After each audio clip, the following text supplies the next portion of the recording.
Good morning, everybody. Welcome to Sunrise Daily today. I'm Chamberlain. So I was going to say Good Friday. No, good morning. Well, it's a Good Friday anyway. Not that kind of. Well, it's not a bad one. Today is a good day, right? Yeah, and I'm Coyote Kikele. Welcome. I'm Ayo Makide. Good morning and welcome to the show. Well, I don't know what kind of Friday it is for most businessmen, especially those who have business in China, who may have secured visas but have now been suspended. Wow. Because from reports that reached us even on our website yesterday, channelstv.com, we also credited that China has suspended Nigeria and a number of other countries from entering the country for a while, all visas suspended. Now, that gave me concern because, in recent time how that Nigerians seem to have moved away from the West and seem to be giving a little more attention to business in Asia. Cheaper currency exchange and all of that. And then here we are, China making this decision. And I'm trying to find out, why Nigeria? Is it something limited to African countries? Of course not. Because when you look at the list of those countries, and you see Nigeria in there, you expect to see, U.S. has recorded the highest case of COVID-19 ever. As it is right now. Yes. That's a huge concern. U.S. is not on that list. Wow. Of all countries that I have, from all the reports. Of course, the U.K. is on that list for one reason or the other. India is on that list. France is on that list of countries that have been banned. Although there is opening from China for what they call emergency and diplomatic visas. But what gives me concern is that business end. Most of the business that we do with China. Infrastructural development and all of that, we do with China. And some of our officials may have reason to go to China to do some business, have some conversations and all of that. If they are not having diplomatic visas, then there is a problem. So I'm wondering, guys, how we're going to be going with this one. And then the fact that it includes the UK, France, India, the Philippines, a number of other countries on that list. It's something that China made available on their websites and as well as the embassies, all over the world. Perhaps, of course, essentially countries that have been worst hit or greatly worst affected by this visa. Those are the things that I'm wondering how we are going to navigate it, especially in the U.S. number of cases in the U.S. Oh, yeah. It's alarming. Just a few days ago, the U.S. recorded, I think, about 80-something thousand cases in one day. The irony of this all is the fact that at one point, early in the year, people didn't want to go to China. Because, it was the epicenter you know the history of the virus. It was the epicenter of COVID-19, and it was like a no-go area for a lot of people. Now, in fact, don't forget that. We were even trying to say, can we stop Chinese from coming into Nigeria? Yes. I remember that took weeks, even months, until China seemed to get a handle on this. Now, this is where we are right now. If you look at the standings, I understand that countries are taking measures to try to, stem the tide. The UK has gone into another lockdown just so that they don't get into a major issue on their hands. So it's understandable. But, you've had countries act in good faith towards China, especially Nigeria. Yeah. When that started, you had the NCDC DG traveling to China in a group of WHO, I think it was facilitated by the WHO, travel to China, see how things were done. Basically to say, China, we're with you in this. And you had other countries saying, well, we stand with China. We're not going with all that conspiracy theory that this began in China. So you had countries saying, well, China is still our friend, regardless of whatever it is the world is saying, regarding COVID-19. And now you have this for Nigeria. And don't forget, too, that at the time, remember those technicians? They called them different names. Oh, yeah. That came Nurses, from China. doctors, technicians. The minister at the time said, well, I didn't know what they came for. And then people thought, wait a minute, you're the Minister of Health. Did they come at our own instance? Did we invite them? Which company invited them? So we have huge trade with China. All those loans coming through from China. Oh, absolutely. So it just goes to tell you, look, if you don't take your decisions based on data and what is in the best interest of your country, that's your cup of tea. Absolutely. Because they now have included Nigeria in that list. And talking about data, beg your pardon, forgive me. Talking about data is that graph, that epic curve, the progression of what the latest situation in Nigeria as at this morning. So there you go. Yeah. So this is what we have now. This is why people are saying we have, what's that word again? Flatten the curve? Flatten the curve or dipping the curve. Or dipping the curve and all of that. So if you look to the right of your screen, you'll see that the numbers have gone down considerably, but you see some kind of stability there. What does that mean, really? We are getting figures in the range of hundreds, a little over 100, and all of that now.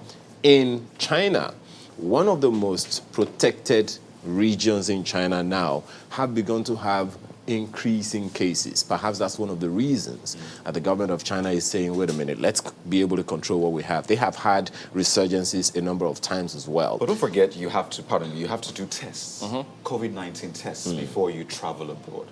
I mean, so are they saying that these measures are not enough? Because if people have COVID, I mean, it makes sense. They don't go into the country. Yeah. So I really don't. It's a lot. We expect the foreign ministries, Nigeria's foreign ministry and China's to have this conversation. Well, there's so much to talk about this. Don't forget that was it yesterday or the day before yesterday? We were having that conversation, Chamberlain, about some people who come into the country and are avoiding taking the tests or, subjecting themselves to NCDC protocols and all of that. So these concerns are also there, but the fact that we also have to take responsibility is still there. Just as you said, many people seem to have moved on.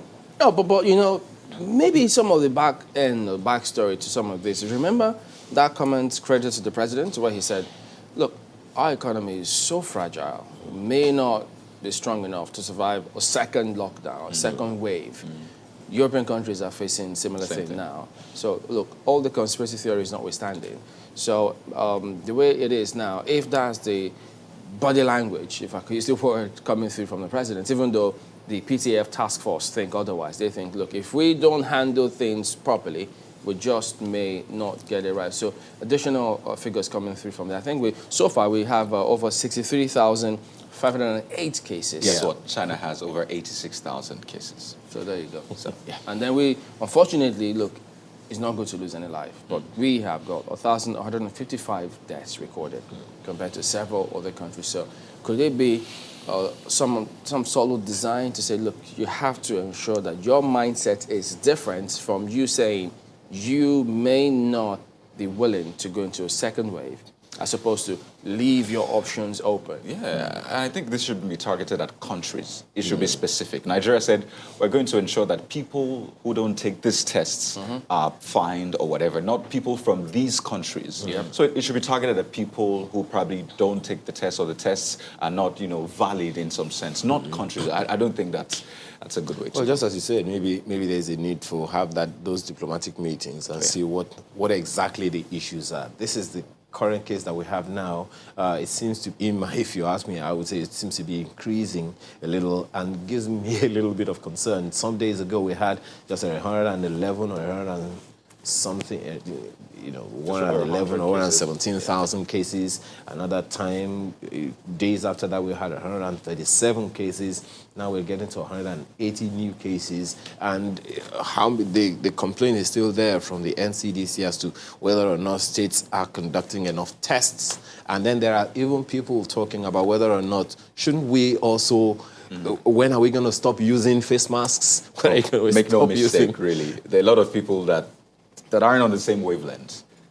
They don't think COVID is anything to even consider anymore. I wear my face masks in public, and people look at me as though, are you from the moon? What are you doing? Never mind what you say. Yes, Health exactly. is wealth. So I think it's important for people that still, ensure they wear their face masks and wash their hands, use hand sanitizer. I think it's important for them to continue and not be deterred. And I think eventually you get to win these people over. But you know how people say these things. They have freedom to do whatever they want. So it's encouraging, though. It's encouraging to see that corporate organizations take the protocols very seriously. Everybody needs to. We need to also have that mindset. Let's do what we can so as not to endanger anyone else's lives, because you just really never know. Let's do what we can in spite of all that is out there. But then the big question will be, can we afford to take a similar decision based on data and statistics? I guess the days ahead will tell us, not what we say. Because they say, action speaks louder than words. That's what they say, isn't it? Oh, goodness. Okay, then, so let's take a look at what the dailies are talking about anyway. Remember, we were talking about health yesterday. Yeah. Trips here and there, but oh boy, the dailies have got some interesting perspectives. We'll start with Vanguard this morning, and if you kept an eye on the National Assembly, be it the Senate or the House of Reps, in terms of how some of the things were playing. Now look at that. No more foreign medical trips for Buhari, Senate warns. Is it warn? Or advises or suggests? Is that a resolution or recommend? Or an act of the National Assembly? Says 1.3 billion naira proposed for the State House Clinic in 2021 budget. 1.3 billion naira. And then, look at this. 1.3 billion naira inadequate. Oh, there you go. FG. So, as a result of that, still more foreign trips? But then you see, presidency keeps mum. So who's saying this one? And then who's keeping mum? Who's the presidency? You recall that? These things can confuse you sometimes. Okay, so if someone is keeping mum, is someone keeping dad? Just saying. Well, it's like, look at that. Nothing on ground to convince us they will comply. NMA. Well, maybe we should... how do they say in local palace? NMA allowed it, so just to get to hear something because from NMA. This is not, it's not an act of parliament. Nothing compels anyone to either stop traveling abroad or increase funding or otherwise. So really, it's like you said, is it a resolution? Is it a worry? Is it a suggestion? How about this one? Insists government officials going abroad for treatment should do so with own money. Still. Is that an How act? will we know? Is there a law backing that? Or is it just a Because matter if there was of a law, conscience? why is it saying send it once?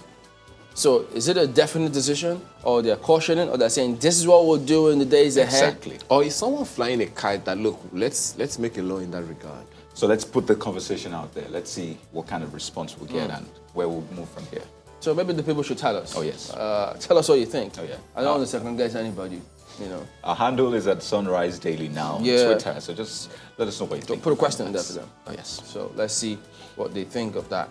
Okay, so that is a big one, but you know, above all else, you need to just go in there and read the story, so you just see what is happening there.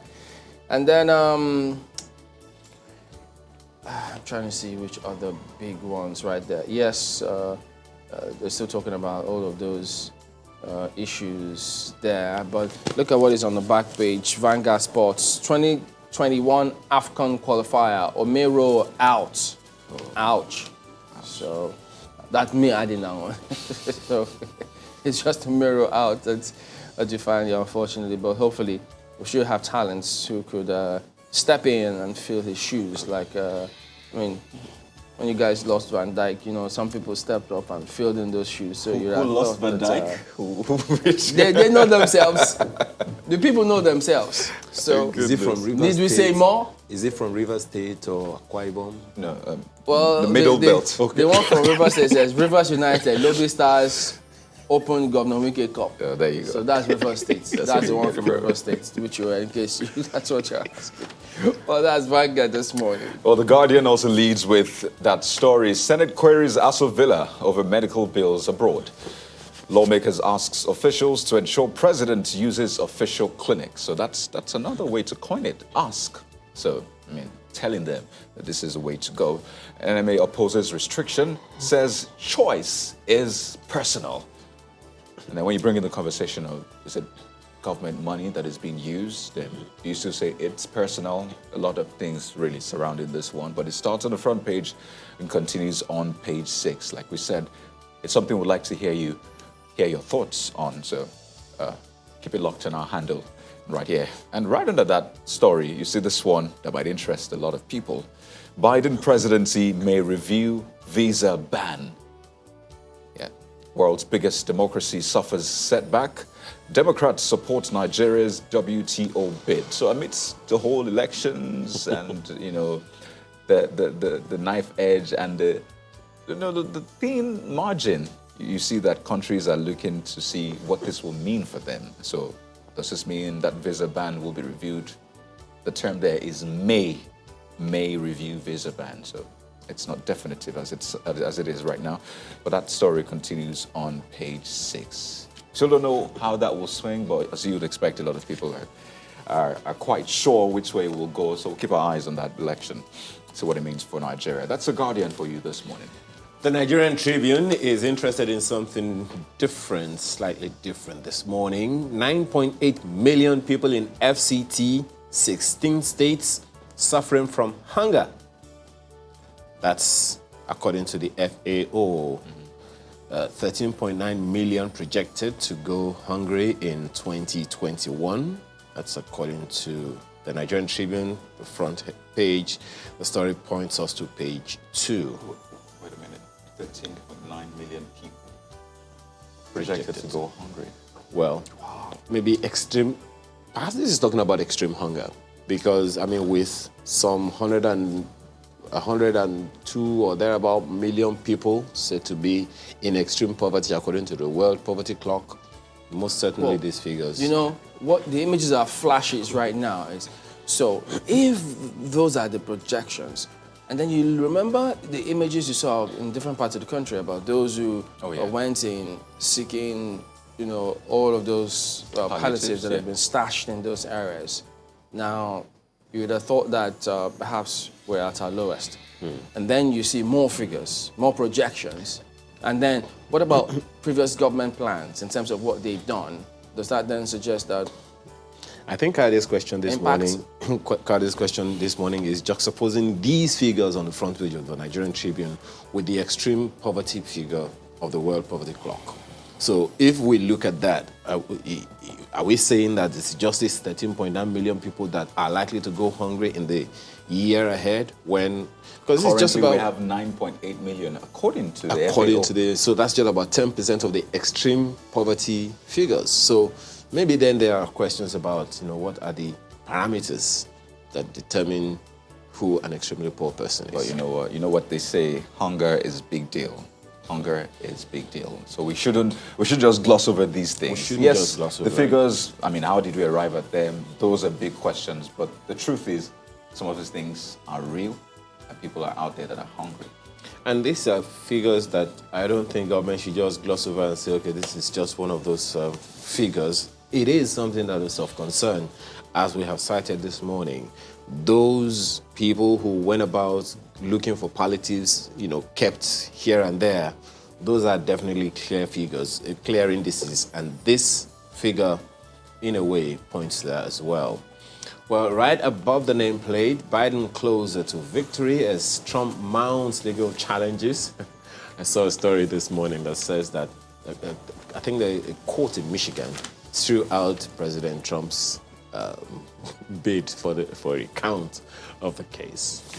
That's the Nigerian Tribune this morning. Well, take a look at Daily Trust. COVID-19, Nigerians barred from China. You saw that in the opening sequence. Restriction not discriminatory. Director, China Study Center. Well, we should retaliate, businessmen. Foreign Affairs Ministry silent. So, well, when they say it's not discriminatory, well, I think this response said, yeah, tell that to. So, there you go. But why should the Foreign Affairs Ministry, some of these things they should actually speak to the country about some of these things before, the news travels far and wide and people make up their minds in terms of what's happening, and then it looks as if government is always chasing the stories. They're not proactive, they're just usually reactive and things like that. You just wonder. This is information age, guys. I think we have to be on the money, right on the money. We've seen a trend, really, with what happened in China earlier on. You recall some of Nigerian citizens having that issue. Do we have solutions on that yet? In Ghana, in South Africa. We've seen a trend. Foreign Affairs Ministry maybe tries to engage at first, so keeps mum, and then... So historians are not wrong when they say, what a man can do by what is done before. And we're creatures of habits. So we do hope that engagement is going on. But even at that, like you said, we need to have something to hold on to. So what is Nigeria doing? What are we not doing? So we know what to go by. The word is out. I'm pretty sure the Foreign Affairs Ministry was informed before the news got out. So perhaps, just as we have recommended, we should get ahead of the story. Well, this has been announced. So what do we do next? All right, that's Daily Trust anyway. Well, Daily Independent leads with this story. We can't allow threat to peace, Buhari warns. Advises monarchs to maintain political neutrality and says rogue elements in police force being fished out. I think that was a huge highlight for a lot of people yesterday from the president saying, well, if your aim and objective in the police is not to protect and to serve, then we're going to get you out. So that's from the president. But don't forget, he's also made statements to back the police saying, well, we're going to ensure that welfare is sorted. We're going to ensure that we look into some of these issues regarding pay, package, and just making policemen as comfortable as we can. That story is a lead one for the Daily Independent, starts on the front page, continues on page 4. And that one about medical trips abroad, still on the front page. Senate warns Buhari, others against medical trips abroad. By others, do you mean maybe ministers? Maybe even lawmakers? Who knows? Who are these others? Let someone just, okay, maybe, again, so I don't get ahead of myself. What do you think? Should medical trips should we legalize against medical trips for government officials? Legislate? Federal or state level? Government officials, to legislate that? Legislature, yeah, I mean, should we? Should we not? Well, maybe they should send you a message or two. Because some will argue, what about government officials who come in who are already, as they say, have the means? And their files are already abroad. Which is they have their case files in those hospitals. So, okay. I mean, What happens? how about just go there? Which is why the person that's story, one of those stories also said, that if you have to use personal funds, but then how do we determine what? So they restrict to the president and vice president, and the president of the Senate, Speaker of the House of Representatives, governors. And the Chief Justice. The list is getting wild. Maybe those are the others right there. That's why they're others. Look, everyone, we should just find a way to ensure. I think what the Senate is saying, let's find a way to ensure that we develop our capacity at home. I think that's the idea. But then, without the legislation, I don't know. And you see, FG seeks private sector partnership to stop medical tourism. That's a Daily Independent for you. News Direct, Senate tells State House officials, stop Buhari from medical trips. That's the way News Direct puts it this morning. But how will that work, though? Well, it's in the news. Page Imagine 3. one of the staffers telling the president, I'm sorry, President, you can't travel. I don't know how that would work. So it's a lot, really. But I just believe that the Senate is putting this out there for Nigerians to weigh in, really. Okay, NSAS, traditional rulers urge government to engage youths in productive employment as Buhari meets Oni Sultan others. That story is on the front page of the News Direct, and you'll find the details on page 2 this morning.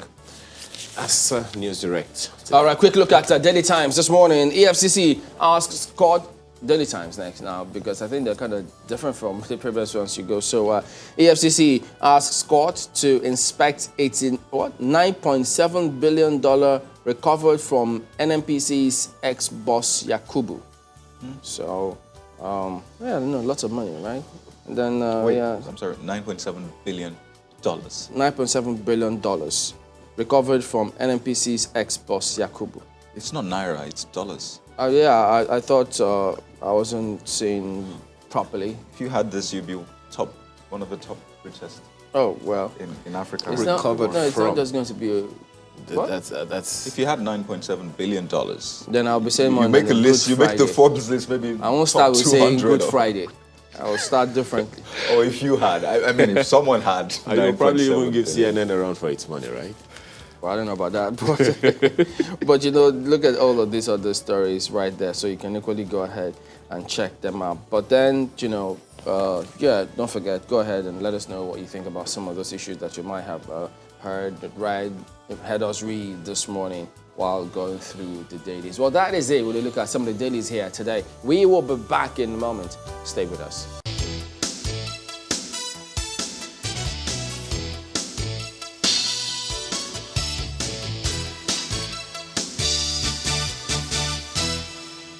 All right, so we'll come to that particular issue, that matter in a moment, but haven't gone through some of those items which you are all talking about, which we equally saw yesterday about the Senate committee's perspective on trips abroad or not. We'll have a look at this report first.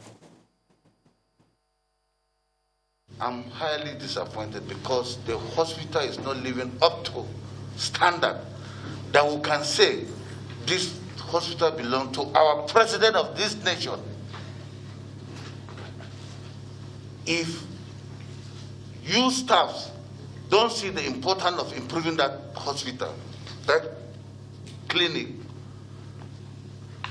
we the senators have seen the importance of that clinic.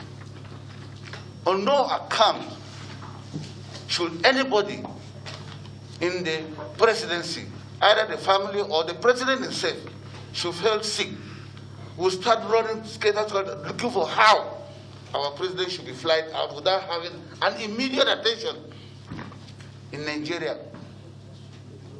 In fact, it's embarrassing.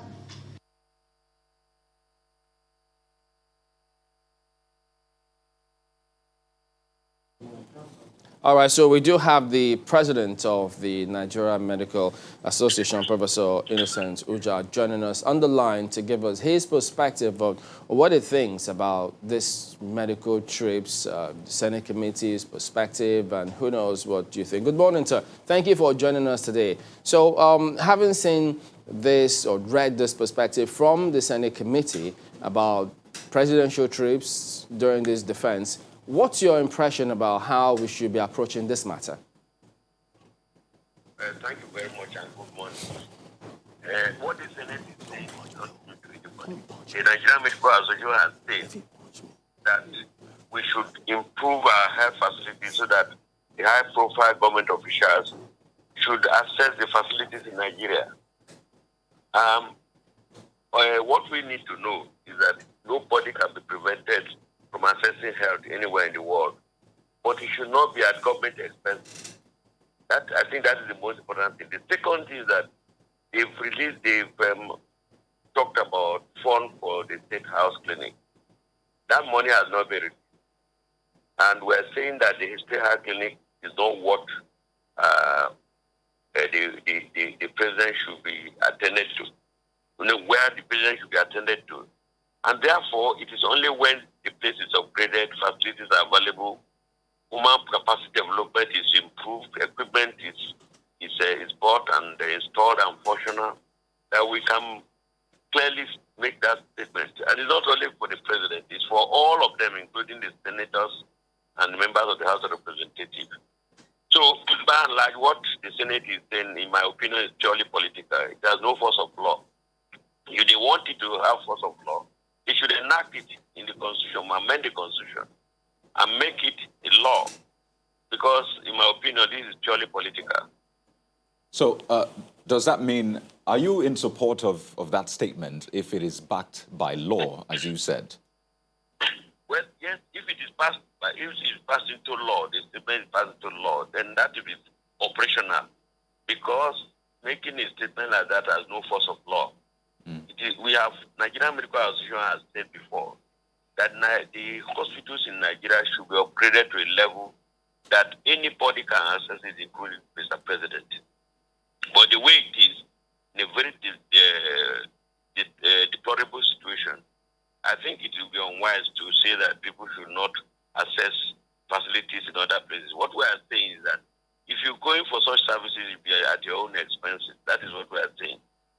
So this is a case. We don't spend government money. So this is a case of which one should come first, the chicken or the egg? Should we fix the health system and then I'll say, well, you shouldn't go abroad, or say you shouldn't go abroad, then fix the health system? Is that what you're saying? We are not saying you shouldn't go abroad. You are saying that if in a circumstance we find that the facilities in this country are not good enough for him to be treated, he could use his personal fund. That's fundamental human right. But we are saying that the health facilities in this country should be treated.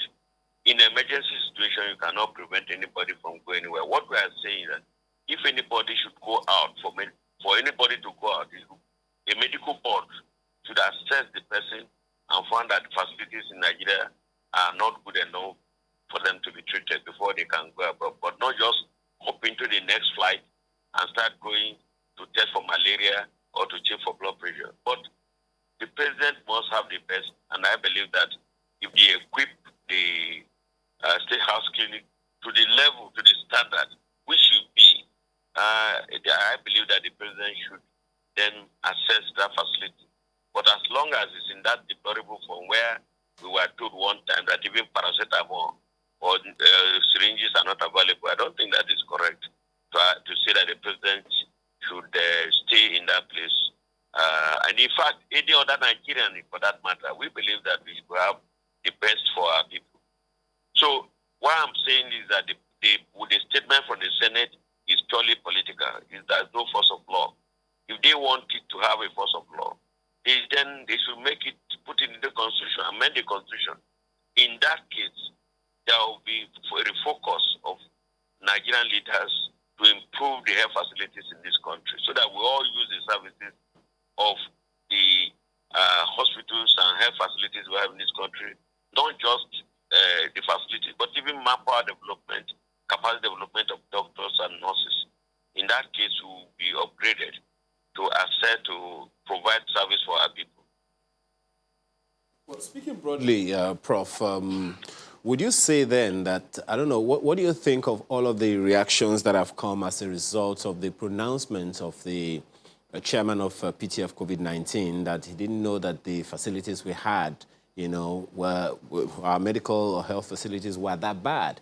Now that that discovery has been made and the word is out there, have you seen any action, any proactive action taken on the part of government to improve the facilities that we have, primary, secondary, or tertiary? Well, you know that we just had a Physicians Week, and we are saying one of the themes of the Physicians Week is strengthening our health system, to respond to the health of our people after COVID, in COVID and after COVID. At the moment, there's nothing to suggest that there's any improvement. I've gone to places that I found that there's nothing to suggest that we're even prepared, to improve the facilities in the hospital. So we are saying that the government, this is an opportunity, the COVID-19 pandemic and the invasion of Nigeria is an opportunity for us to sit down and look at what we have, prepare, not just one or two people thinking that is what we need. We need a stakeholders meeting to thoroughly examine what we have and how far we can go into the future. I believe that that's the best way to approach this, rather than just one person saying this is what we need. Okay. It is also true that you cannot fault the Secretary of the Government because he doesn't go to these hospitals. Now that COVID has exposed him to go from one hospital to the other, it's clearly obvious that we are very weak in the health system, and we need to rejig it so that people can get the best. We deserve the best. Back to the Senate Council, if that suggestion of the Senate was to have a force of law, do you think which government official do you think should be exempted so that, while other government officials, are restricted to being at home, but do you think any government official at any level should be exempted from the law? Certainly not, unless the medical board assesses an individual and feels that the facilities at home are not enough or are not good enough to treat such cases, or the specialists in Nigeria are not. We can even fly in specialists. So it will be discriminatory to say that some people should be restricted and others should not be restricted. But what we are saying is that if we are able to improve the health facilities in Nigeria, then there's no need to go abroad anymore. And I've talked about this. I say that because government alone may not be able to get health facilities to the level that we need to improve our health insurance system, insurance scheme, and also to establish a health bank. Health bank will help us to get our private sector and private participation to build state-of-the-art hospitals in designated areas like Lagos, Abuja, Port Harcourt, Kano, and the rest. In that case, you will then have concentrated manpower and facilities that will treat specialized cases. That's what happens in India. We go to India, it's not government hospitals that they go to. They go to private hospitals, well-equipped, well-manned private hospitals that they go to. And I think Nigeria has the capacity to do that. So if we are able to, if we can establish Bank of Industry, Bank of Agriculture, then why would we not have Bank for Health? Health is wealth. And I think that once we do that, we will then concentrate and refocus our attention to health system in Nigeria. Well, your suggestion now, kind of hints that you have a problem with the funding for health in the federal budget. That is true. It's not in doubt because the percentage allocation to health is paltry. And not only that, the allocation is the same. It's not the same as the amount released. I had said before, I was DG of NIMA, and throughout my 6 years of stay in that place, as a research institute, the paltry amount of money that they give us is not what they release is not up to 45%. All the years that I stayed in NIMA. So there is one allocation, and the other one approval, the other one is release, another one is utilization, and we need to monitor this from A to Z. It's not enough to say you have allocated of money. If you have, how much is released, how much is utilized, how appropriate we use the release amount of money. Those are the chain that we should use. Monitor the fund that is available. What we use this fund for. In the end, every year we say we allocate this amount of money. Nobody says how much of this is released. And even if it's released, what is the level of utilization? And what is the transparency with which we use this money? I think these are the things that we need to do. As long as this is not in place, we will just, every year, it's like a ritual. And I think that is not good for this country. Well, COVID-19 is definitely still a concern, and a number of people are factoring, countries are factoring in other issues. Some are already in their second wave. The concern for a number of people is this disease has gone local already, and the primary health infrastructure, secondary health infrastructure, they are still a concern. Which one gives you the most concern? Especially given the fact that people are not as responsive, and then the facilities themselves are not quite significant from what you're saying. Well, I think the first thing we should thank God for protecting Nigerians. Because what is happening in Europe and America, if they come to Nigeria, we will be finished completely. We are not ready. When it started, we say it's a novel disease. Now, it is true that it was, and we have about 8 months into it. Now, what is our level of preparedness for the second wave, if it comes? I have not seen it, because even the tests that we are doing, we are told the results of those who are positive. Now, the common denominator is the number of tests that you do. It's not enough to say we have 150 or 110 positive cases. Now, of these, how many were tested before you have this percentage? And secondly, you know that many Nigerians don't even believe that there is COVID. If you go to any place outside of Abuja, even some areas in Lagos, nobody would obey the NCDC protocol of use of face mask, hand sanitizer, and social distancing. You saw what happened during the elections, the campaign in Edo State and Ondo State. Nobody observed the social distancing. Even the government officials who are supposed to be leaders and show exemplary leadership, where they were not bothered. So in effect is that the compliance is very low, and if we have second wave, we are not ready. I don't see we are ready. We are not ready. All right. Well, thank you very much for your observations this morning. Professor Innocent Suja is the president of the Nigerian Medical Association. All right, then. So moving on from there, you remember there's been several meetings about what do we do after the NSAS protest? How do we ensure that certain things are addressed, the concerns raised. So yes, the government has been doing a thing or two, but there are those who are still talking about restructuring. Remember, some of the northern governors did think that that clause, that adjective, that word means different things to different people. But let's just get some brief perspective on this matter from we've got Mr. Wale Okuniyi joining us this morning. He's the National Secretary of National Consultative Front. He joins us online. Good morning, and thank you for joining us today. Well, having seen how different groups have responded to all of those protests and even the perspective of some northern leaders about the question of restructuring in terms of what we need to do. In fact, some did say, look, there might have been an attempt there through the back door to get to the center. What is the current thinking now about you, from your group, of all that is playing out as it has to do with that question of restructuring? Well, thank you very much.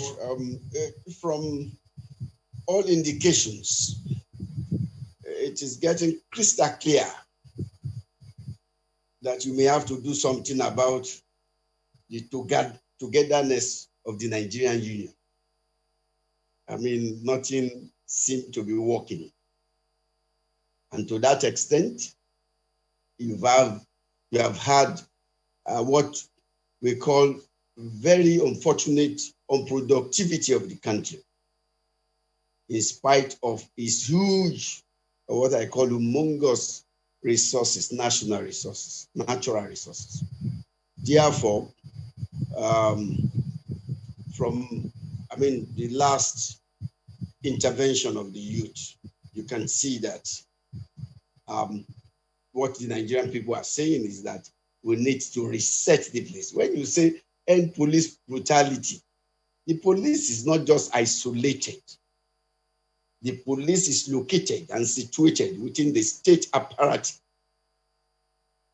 And so you will not be able to do anything fundamentally in terms of reform about policing if you don't deal with the state structure or governance structure of Nigeria, which has made policing what it is today. And therefore, in our group, which has eminent Nigerians, array of Nigerians who are clear alternative to the present ruling class. What we feel is that we must go with the popular view of Nigerians, which is to say, let us do something about changing what we have now to something that can accommodate economic prosperity and political stability. And that is to say that we must begin to deal with the governance structure that has not allowed for the Nigerian people to have the dividends of democracy. And so if you like, you can use restructure. If you like, you can use rebalance. If you like, you can use re-engineer. If you like, you can use re-systematize. These are all concepts, just words to express the desire of Nigerians to want to change the structure upon which the union, so that we can have unity, we can have political cohesion, so that we can have stability, so that we can have economic prosperity. Don't forget that no foreign investor will invest in a society or in a country where there is political instability. And I think government should begin to listen. I don't know, General Muhammadu Buhari, who is the president today, was part of the Pronaco constitution making in 2009. He attended that conference, and I was the spokesperson of that conference. And we're together, and we agreed with Chief Enauro of blessed memory. We agreed, even in a room at the caucus level, that we should do something about the structure. So I'm surprised whether there is a state capture or government capture or something is wrong.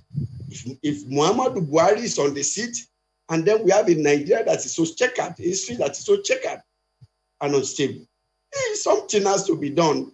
We must have strategic thinkers who think for the country. Even the Arewa Consultative Forum said that we need to deal with us. So what is stopping us? El-Rufai, Kayode Fayemi at Arewa House also spoke in this direction. What is stopping the country? And are we waiting for implosion? Are we waiting for anarchy? Are we waiting for the day of doom? Something really needs to happen. And that is why we are thinking of going with the popular views of the Nigerian peoples. So when you said your group is made up of a group of individuals that are a clear alternative to the current ruling class, that alternative you speak of, is it for the nation at large or for a group of people? Who is that alternative for? And in what way are you planning to introduce that alternative, as it were? When you talk about politics or you talk about a nation, you are talking of people. And these are people who have come out of this society. In our group, who have said that no more, we need to do something immediately about Nigeria before it implodes. And these are eminent, credible people who have made their marks in their various fields. In the National Consultative Front, an array of credible elements.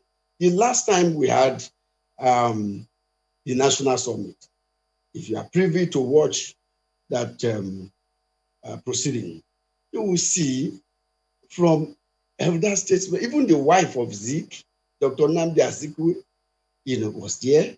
You had Dr. Ahmed Jordan at 92 or so, making keynote statements at that level, at the elders level, and at the youth level. You have people in their 20s. You have Professor Pat Utomi, co-chair with Galiu Manaba. You have Professor Atairu Jega making intervention and saying that the good people of Nigeria must begin to gather themselves together to be able to make intervention to save Nigeria and rescue Nigeria. They are all part of this new intervention. So the question is, how do you... I understand. The question is, how do you plan to introduce that alternative? Because when you say alternative, it connotes jettisoning something for another thing. It doesn't sound as though they can coexist, which is why I ask, how do you plan to introduce this alternative? The method is clear, and that is inherent and clear implication in the name of the organization, National Consultative Front. Through national consultation and then mobilization, we intend to galvanize, certain level of solidarity from people. Some of them are repentant. They have been part of that, but they are now repentant, saying, "Look, what we are doing is not okay or it's not good." And some people who are ready, who do not know where to go, we bring all of them together to exert higher force on the ruling class so that they know that the Nigerian people in their numbers are saying enough is enough. We can't continue with a structure that continue to set ourselves against one another. We set North against Southwest. So the method is to consult. For now, till January 2021, the National Consultative Front is going to be consulting stakeholders and then mobilizing. And part of what we have done is to mobilize the youth. And you can see what has happened. In several folks have mobilized Nigerian youth and said to them that we need to take back our country. All those youths have been peaceful. Mr. Okuni, wait, hold on a minute. Are you suggesting that it was your group that mobilized all the youths who were protesting? Not necessarily so, but if you watch from July 1, if you see what we have been doing, in terms of meetings with the youth, elders, women, etc. And I said particularly, you have to got to take action. And I was there on the field. We have to tell them, look, this is it, educating people. And you can see how peaceful So, All right, then. You have records of the various meetings we had with youth leaders. I mean, you also are aware that the state security had to invite. All right, Mr. Okuni. All right, Mr. Okuni, we need to wrap it up. I mean, the records, I mean, you meant the reports that the station might have covered. I think that might be what you mean by the reports. But we do thank you for talking to us this morning. Wale Okuni, National Secretary, National Consultative Front. We will be back in a moment. Don't go away.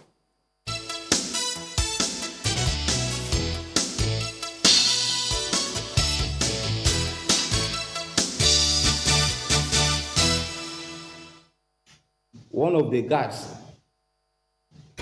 by name Inspector Harrison Amy, who had earlier ordered me out of the station, came out again and met us where I was taking a question from the DPO's order. So he told me that he had earlier instructed me to go. What was I still doing there? I was still trying to tell him that one of the officers called me. So he didn't listen to me. What he did was to start beating me. So in the process, his rifle fell down. Other people there, other police officers there, whom I later joined in the suit I filed against them, came and joined in. They started beating me mercilessly. Yes, passers-by who were there, who were passing by, were attracted by the gory scene of how they were beating me and how blood was coming out from my mouth, nose, ear, and every part of my body. But surprisingly, when the DPO came out, I expected him as a senior police officer to intervene, but he didn't do that. Instead, he ordered that I should be arrested and kept inside the cell with the in my pool of blood. Yes, I was there crying, and before then they had already seized my phone. I couldn't make call. I couldn't call colleagues. I couldn't call family members. I couldn't call anybody. So tore my trousers, as to be seen in the pictures that are annexed. So thereafter, he ordered that I should be paraded. Before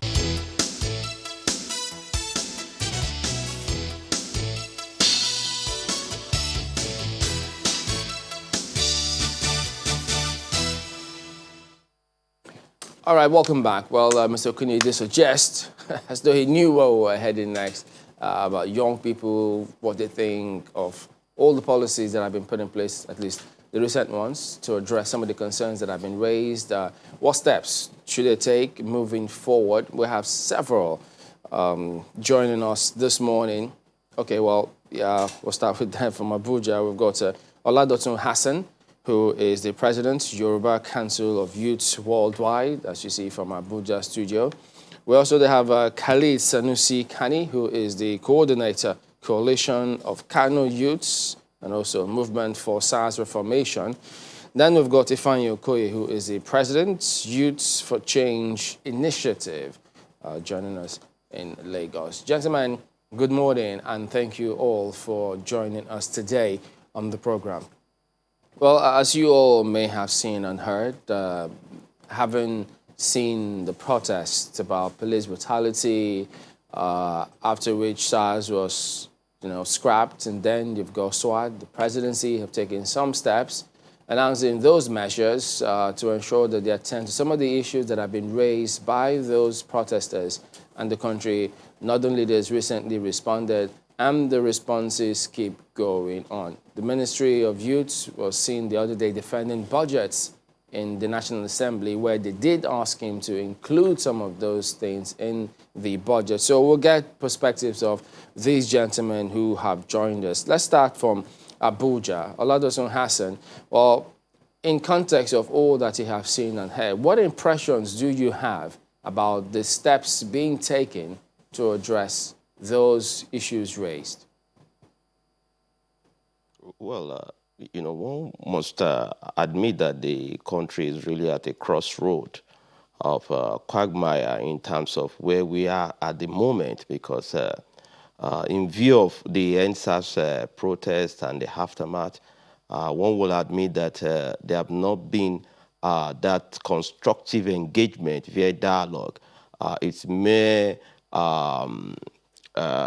oversight from the presidency addressing without any table of discourse with the Nigerian youth. And that on its own is a missing link. There is a missing link of governance. And that is why the demand and echo for good governance was brought on board during the NSAS struggle. And till date is still an issue that we, on our own part, have been able to come up with some solutions in view of the fact that if the government does not have any direct nexus with the youth, there's a need for a regulatory agency from the government, because we've seen that most of the ministries of government and ministers or commissioners, even at state level, does not even understand what the pains of youth are, or Nigerian youth are.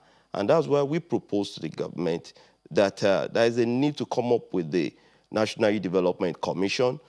In view of the NSAS struggle itself, there is also a need to really bring together what is called the Police and Youth Relations Committee, because we believe that there is no monitoring, there is no evaluation, there is no connect between the Nigerian police and the youth sector of society, in as much as between the government and the youth as well. So in bridging the gap, there is a need for us to begin that constructive engagement. And at the moment, after about 3 weeks on now, the kind of emergency that it requires to attend to the demands of the NSAS is yet to be seen.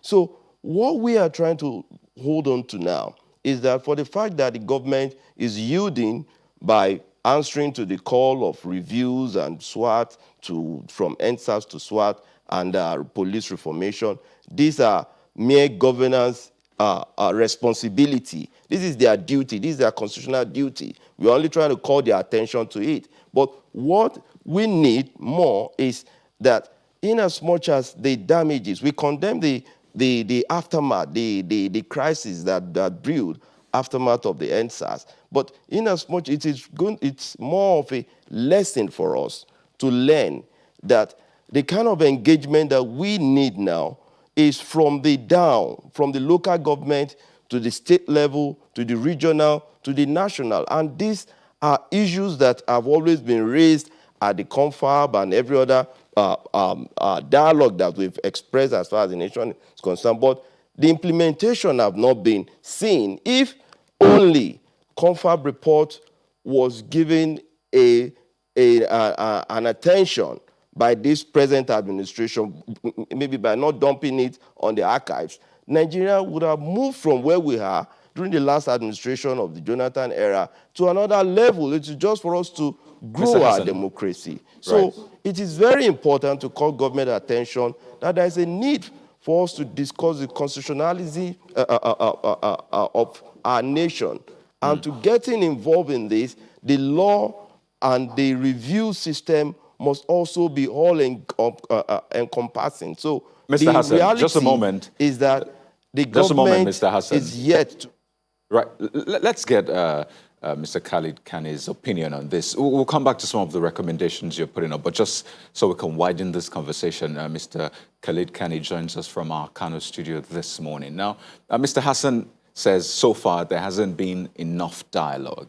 And I recall that during the protests, you had this opinion that there were some ulterior motives to the protest. And it would seem as though across the country, youth seem to have divergent opinions. You have seen the way the government has handled this to response. You've seen the panel of inquiries. And you've seen what the youths are saying still. We've seen some people still saying, well, we're not satisfied. So putting all this together, what do you make of all this?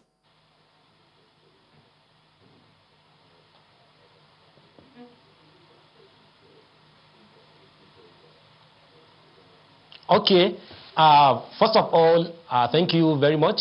I would like to start by complimenting the gallant effort of Nigerian youth in particular for voicing their genuine concerns for a better policing orientation in Nigeria.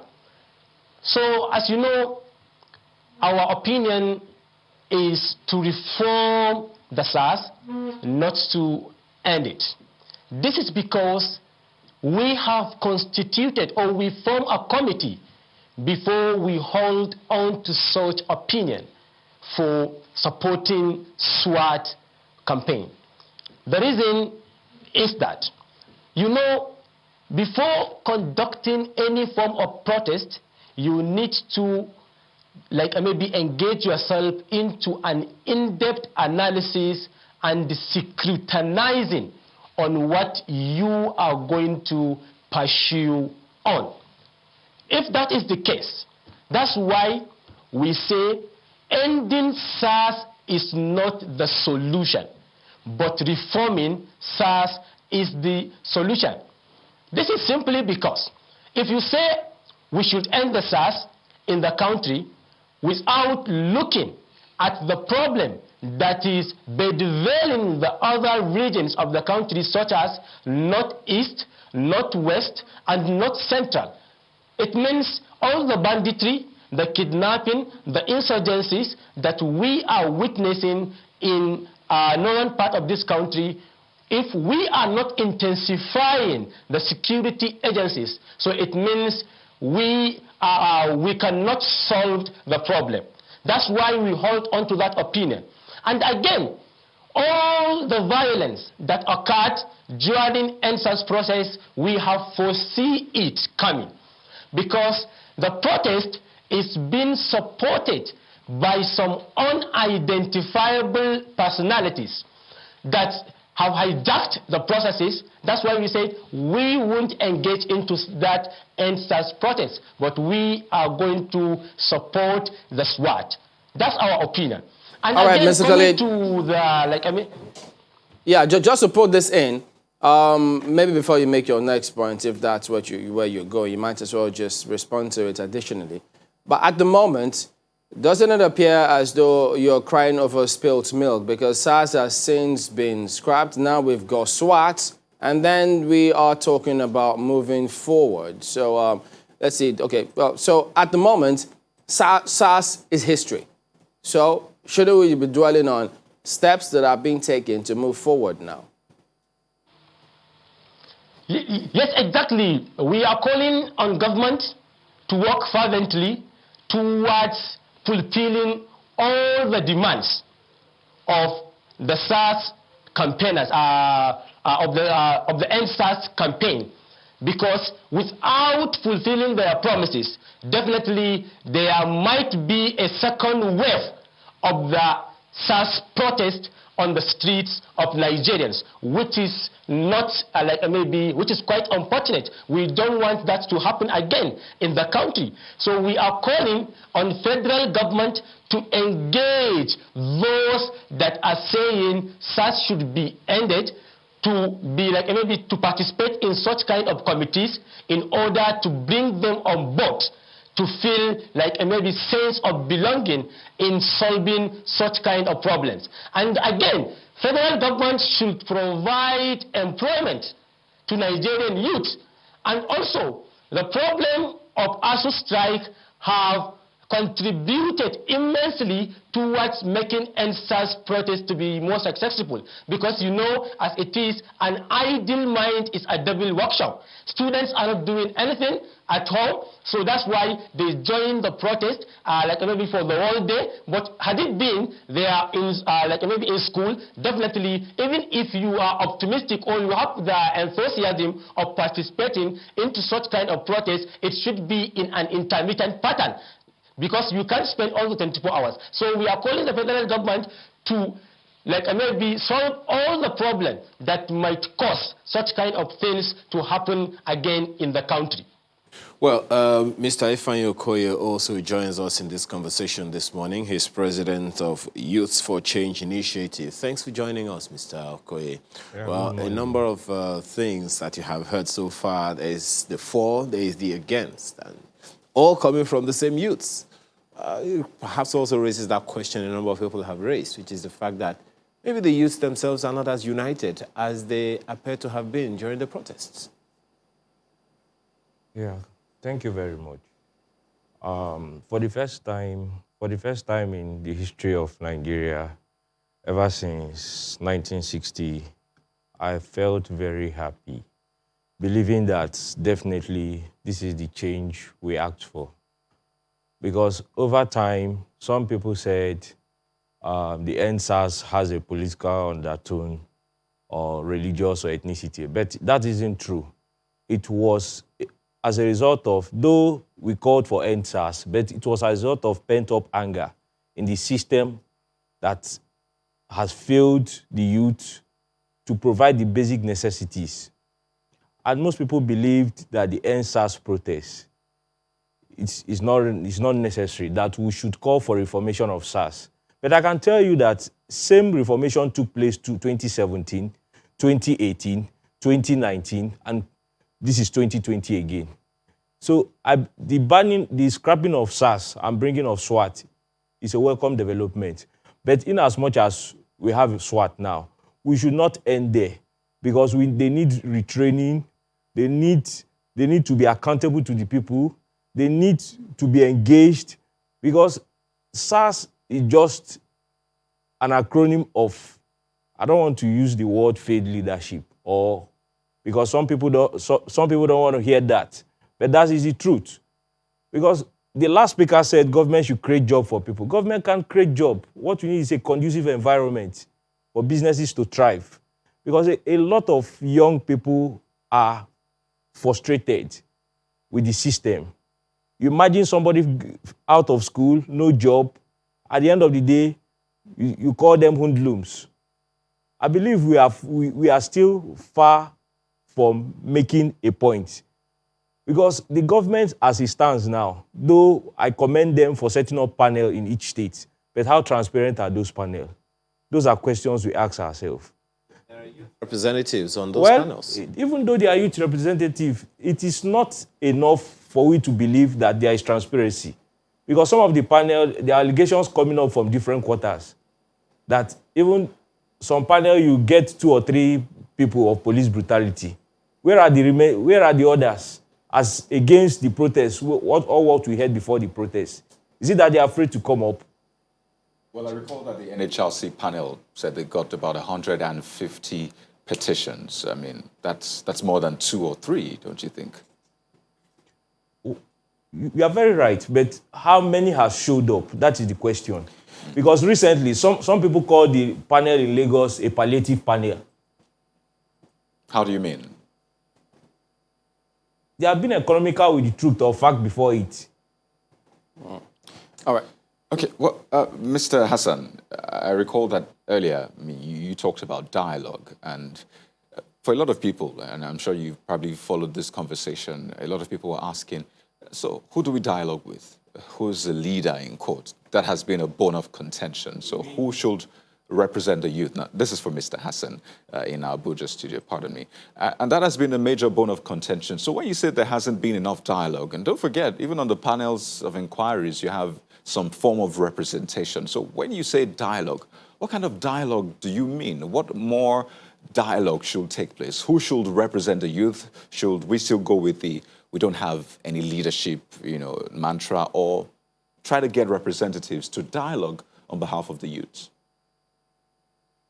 Yes, the needful that we are requesting is that a national youth dialogue summit is most imminent at this point in time.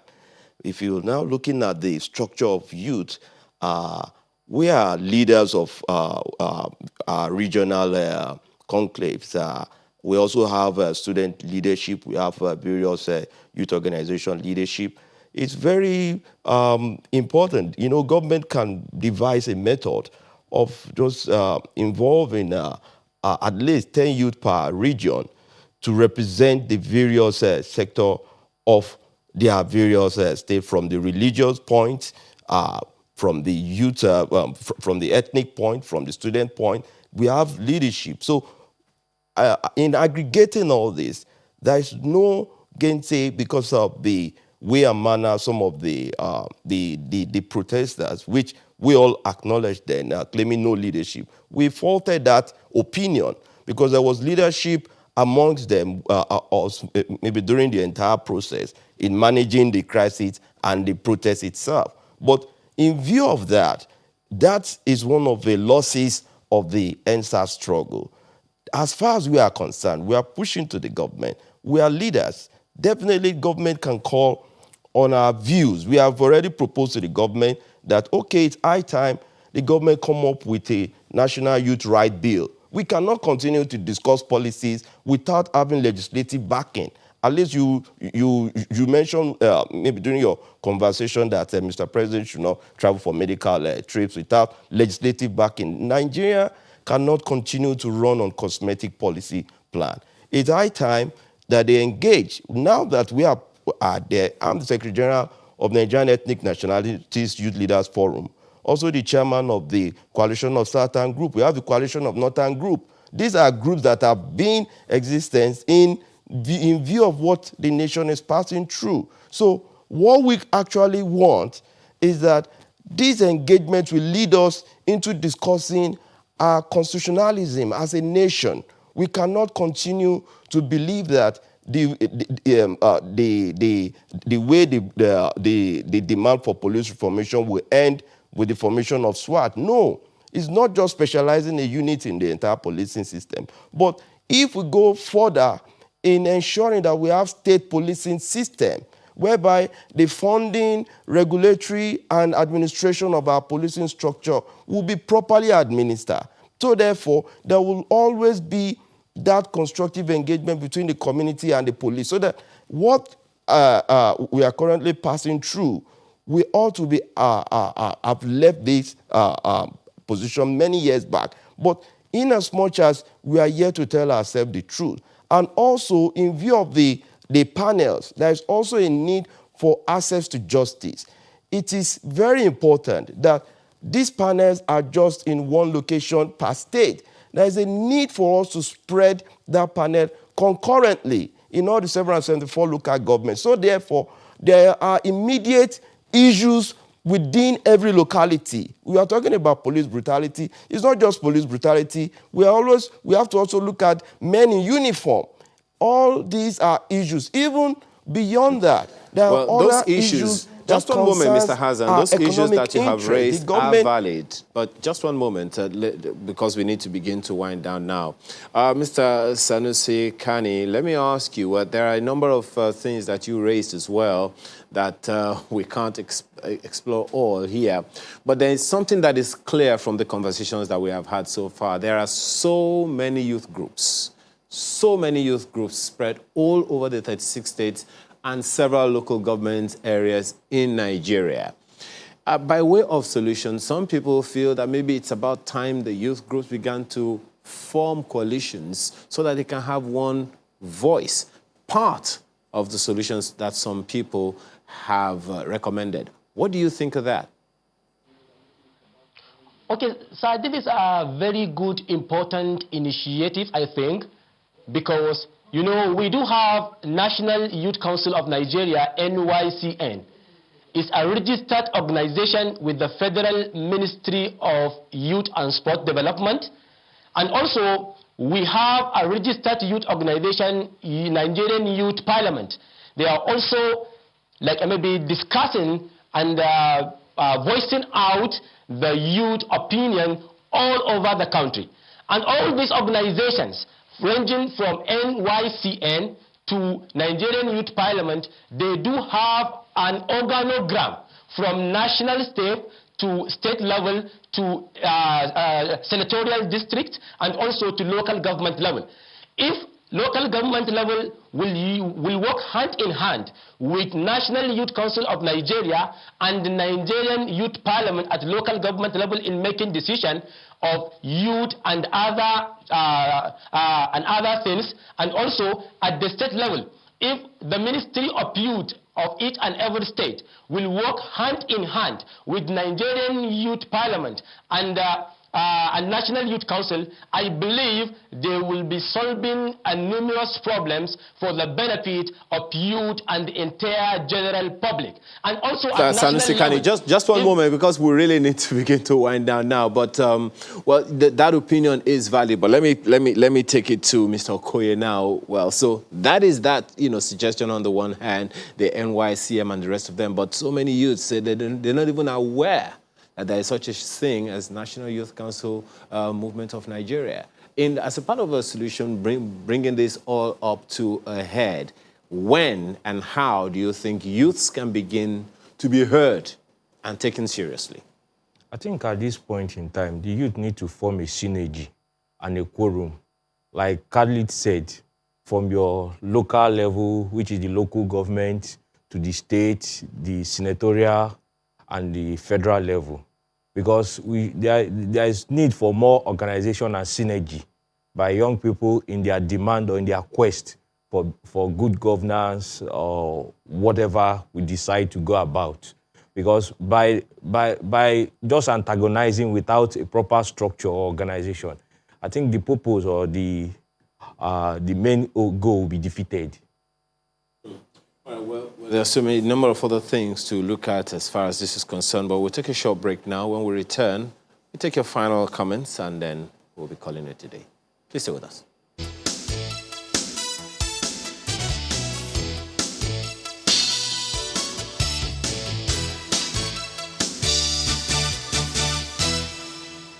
Thanks for staying with us. Oladotun Hassan, our guest in Abuja. Well, a number of things that have been raised by all of you, and you all seem to agree on the youth coming together. The question is how? Well, the issue is we have to come together now. And the essence of this, that's why we are proposing to the government that the government needs to really raise the bar beyond the cosmetic projections of what they want to give to the youth with the end power and all this without any accessible measure. But there is also a need that the table should be a national youth dialogue, constructive engagement. It's going to take us 5 to 2 weeks or maybe 7 days to 14 days to addressing issues. Then we come up with a communique at the end of these issues that will go to addressing our economic problem, our political instability, our social life, the corruption in the system. My attention, Mr. Hassan. Just one moment. You said that the responsibility. Just one moment. You said that for the youth to come together, it has to go to the government. Is it the government that is going to bring the youth together? Just asking. No. On our own, we are working at that level to calling ourselves together. But in view of the state that we are in, there's a need for a government regulatory agency, and that's why we are calling for a National Youth Development Commission. We cannot continue to work on cosmetic programs from government. Once we have a regulatory agency that administer and regulate, at the end of the day, in view of the fact that we have ethnic groupings, we have National Youth Council of Nigeria, we have Nigerian Youth Organization, we have the CAN, we have the Muslim Association, all these are representation.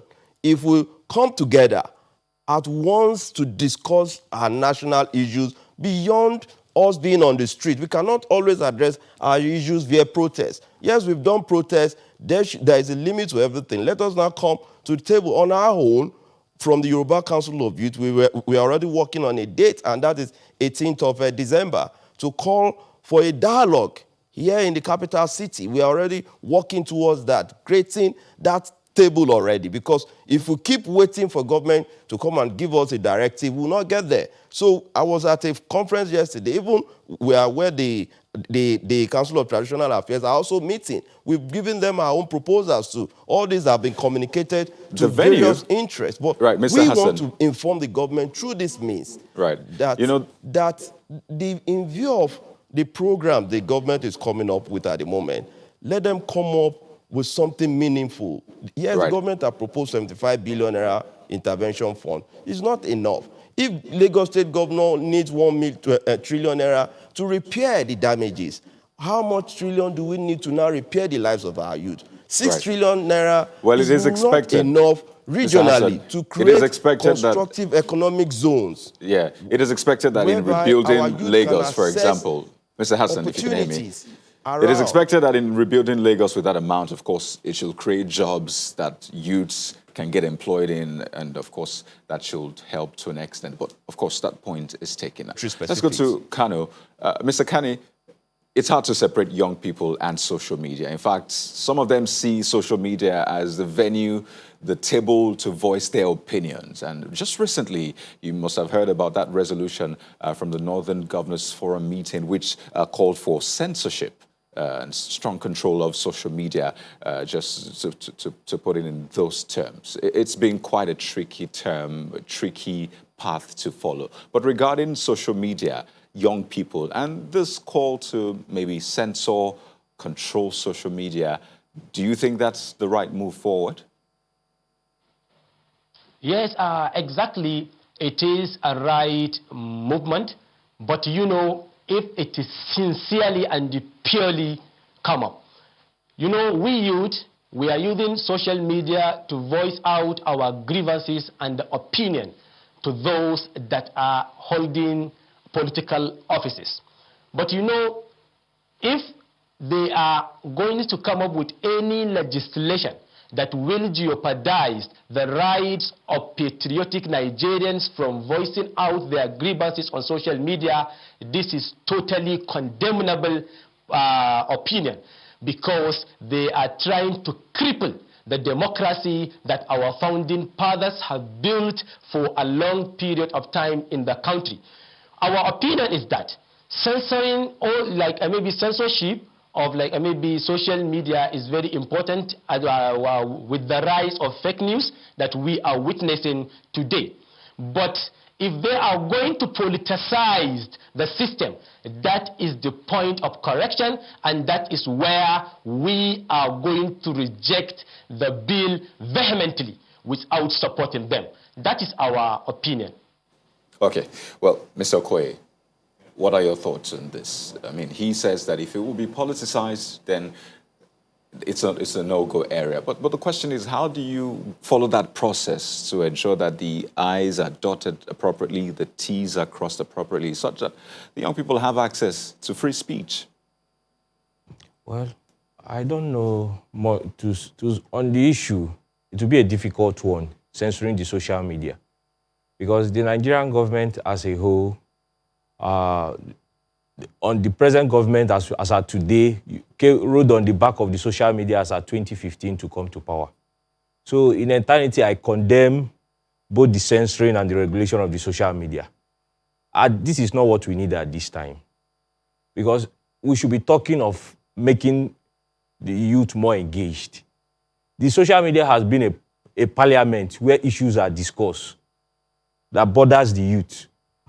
Are you trying to censor or regulate the social media, creating a kind of curfew on the social media space? I listened and I watched a present minister who stated clearly that the young people have taken to the social media, that the trend on social media is becoming worrisome, that they want a situation where they can switch off, even though it's a day, switch off the social media, forgetting that most young people have found solace in terms of creating employment, in terms of using it positively.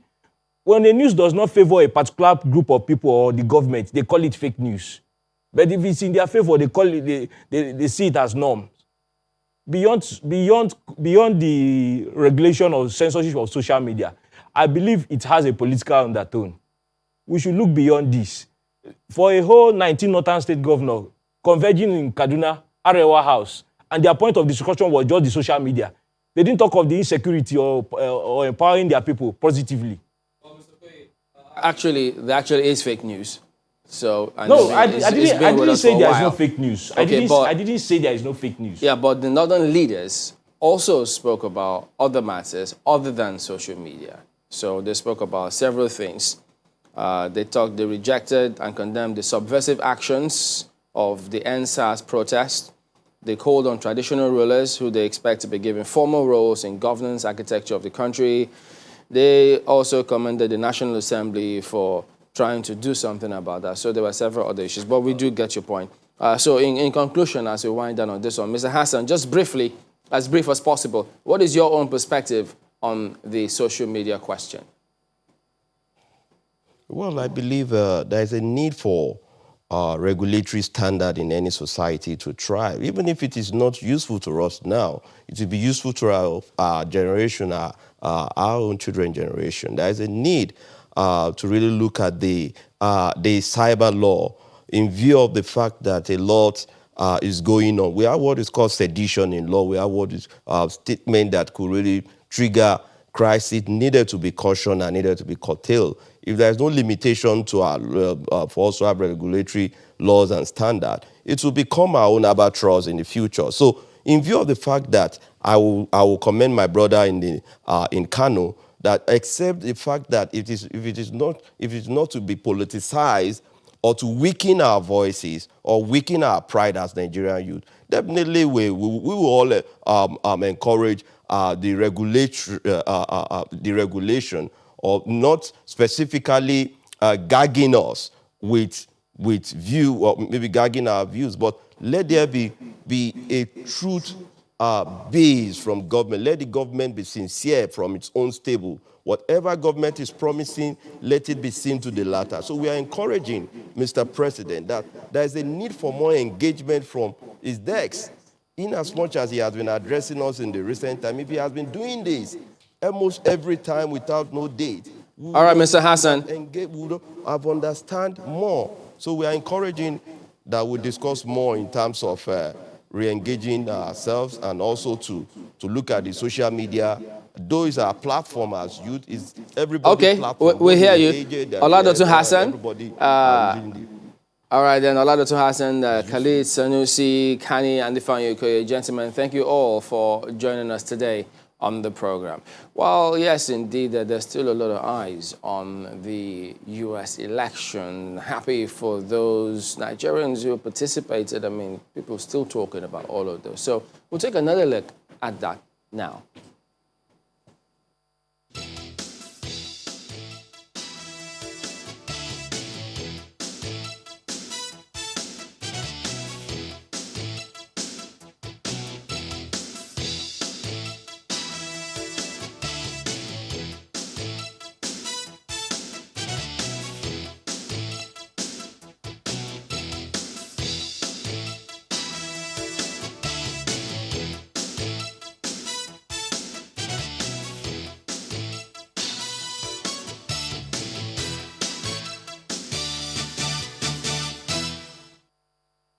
The Trump campaign filed a lawsuit to stop the counting of ballots in Pennsylvania. That is simply wrong. Pennsylvania Governor Tom Wolf vows to defend every vote cast in the state. This comes as the Trump campaign files lawsuits in Pennsylvania, Wisconsin, Georgia, and Michigan to hold vote counting, while arguing that officials have failed to allow fair access to counting sites. Not a single Republican has been able to look at any one of these mail ballots. They could be from Mars, as far as we're concerned, or they could be from the Democratic National Committee. Joe Biden could have voted 50 times. Though an unprecedented move is in U.S. history to launch a legal challenge while votes are still being counted, however, Democrat Joe Biden says he is expecting victory. I'm not here to declare that we've won, but I am here to report when the count is finished, we believe we will be the winners. In Portland, Oregon, the National Guard were activated after an anti-Trump protest calling for every vote to be counted turned violent.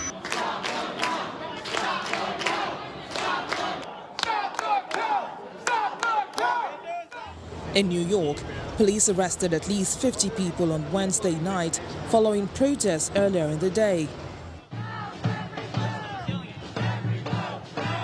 Protesters wound through Manhattan streets throughout the afternoon and evening in demonstrations demanding a thorough count of ballots cast in the U.S. presidential race, calling for racial justice and criticizing police.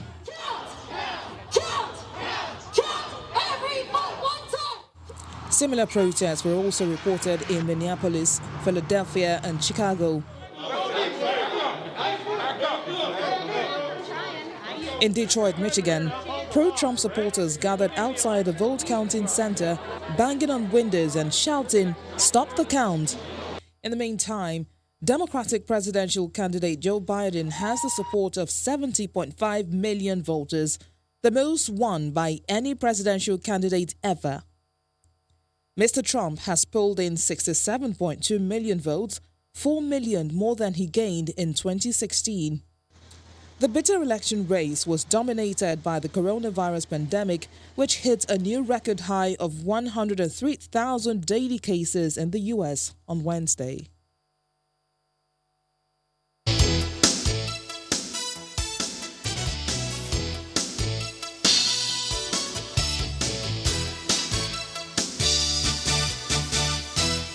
Just similar to the elections, really. A lot of things come in, you're not expecting it, and it just happens that way. But you know what? It's never over, really, until it is over. So we're going to ensure that every trial we do, we ensure that it counts, pretty much. I saw an image yesterday, guys, of someone who was saying, "Look at the way I'm checking U.S. election results as if I'm going there tomorrow." So I'm wondering how the people who are really there on ground, I'm wondering how they're internalizing everything, and that's why it'll be good to hear. Well, part of what happens is, the country looks at several elections in different parts of the world, so we have to know what is obtainable in other democracies, so we can see what do we then do, how do we progress, how do we improve our own elections. Our legislators, our leaders, everyone also can feign ignorance as to the standards, global standards. If India with huge population can sort themselves out, we should be able to sort ourselves out in terms of what we do, how we conduct ourselves with the elections. So it's huge. I must be honest, I've been seeing some similarities. Yes, people always point to the United States democracy and electoral process as, the gold standard, really. But you've seen some trend, really. You hear candidates say, well, I'm being rigged out, for example. That's something you hear in other climes. Or you hear, well, we're heading to court. Well, usually here you head to court right after the election. But, some even heading to court before, the final votes and the ballots are counted and before the result is eventually announced. So, yes, democracy across the board has some similarities, but like you said, it's always important to, always weigh different kinds of democracy and pick what you could learn from, what you could develop on, and the other ones maybe just jettison them. Well, the one other thing that you may or may not have heard is that some people allege that there is also vote buying. The interesting thing, actually, is the term vote buying actually originated from the U.S.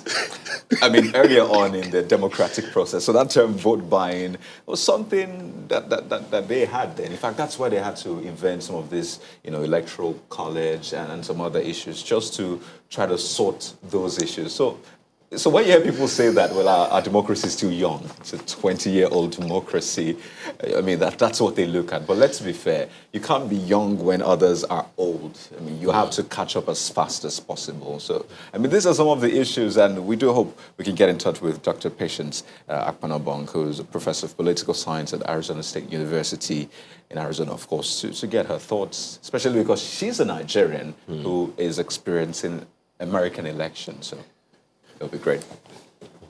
But if we talk about vote buying, don't forget, even in Chicago, there was this mayoral candidate at the time, I think Willie Wilson, who was handing out cash to potential voters at the time, you know, when they had those midterm elections. You know, the one that's, you know, went around for a bit is that some people were saying... the board at the time too said that did not violate the rules. So you that was what the board said. There are ways around these things. Okay, so do we have rules against vote buying? I'm just asking. Well, to you, vote buying to another person is incentive. Depends on what the rules say. Okay. You know. So was it incentives that, you know, food packs were being handed to? I wasn't there, and you know that. So don't put me in that position.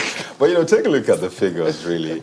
This is where they are at right now, especially because we have all eyes on that election. Now, Associated Press. I mean, this might not look familiar to you if you've not been following the elections, but you see that is where they are right now. Some states have not been decided yet, so it's still kind of too early to call. That's why you have, you know, the light blue and the light red states. So those are the ones that have not been called. Yeah, but the light blue tells you who is leading. Yeah. The deep blue has been, you know, called. So, but the light blue tells you, okay, this is the fellow leading in that particular place. The light red tells you who the other candidate is, the one that is leading in that area. Well, you know, some people are wondering. We've had 264 to 214 for about 24 hours now. Oh yes, I mean, you understand that. The U.S. is huge, and the electoral process is quite different from what we have here. Oh, yeah. So you have to take your time, and, you know, the term that has been going around, or the statement is, let every vote count. So they have to take their time to count those votes, and, of course, count the electoral votes also, which is another interesting thing about the elections, the fact that you have electoral votes and popular votes. That's where we are right now. All right, well, let's take a look at some messages coming through from you. We've got this email from George. George says, the pro panel will not solve the problems of police brutality. We have a history of pro panels not achieving the desired outcome for so many years. How can they be setting up pro panels without the police officers accused of those crimes being present? You know, I saw this report about the army maybe eventually attending one of the panels tomorrow. So, I mean, if that is indeed going to happen, then it portends good things for that panel. I see this tweet from the Peter Israel saying intellectual development and political jingoism must go hand in hand. I see quite a number of young Nigerians who need to understand political procedures, and I think this is weighing in on some of the issues we discussed about young Nigerians, the NSAS protest, and the aftermath. Goes on to say, I think the aftermath of the NSAS protest should breed youths with a civic political culture. It's a lot he's saying in that tweet, really, and I think there are a few things to take from there. Well, I actually like this one that you have on the screen now. It's from the Peter Israel. Says, intellectual development and political jingoism must go hand in hand. You just took my tweet. Oh, I did? Well, I have guess to like it twice. I know. Nothing wrong with liking it twice, I know. Really, that's social media world, right? You can like nice. something twice. Yeah. You can. You can. Like, unlike, then like again. That's double voting. Double voting. Oh, dear. Oh, dear. But the one other consideration, one other fear, you know, where people are expressing is what happens when the youths get a leader. For instance, this one from Big Well says, the moment the youths elect representatives or have a youth leader, it will be the end for the change we clamor for. Why? See those that appear to be the front runners of the protest, their bank accounts are frozen and their passport seized. All right, there you go. So, well, that is it today. We do thank you all for watching the team. Well, we'll see you whenever we see you, isn't it? I'm Chamberlain. What's up? Really? Okay. Well, yeah. I'm Coyote Kikyo. There's a Monday, don't forget. Someone is already saying there is a something. Monday. Yeah, you know, Am deep I work awake there. today? Yeah, I mean, that's just it. Have a wonderful day and please remain safe. It's not over until it's over. Don't forget that. Absolutely.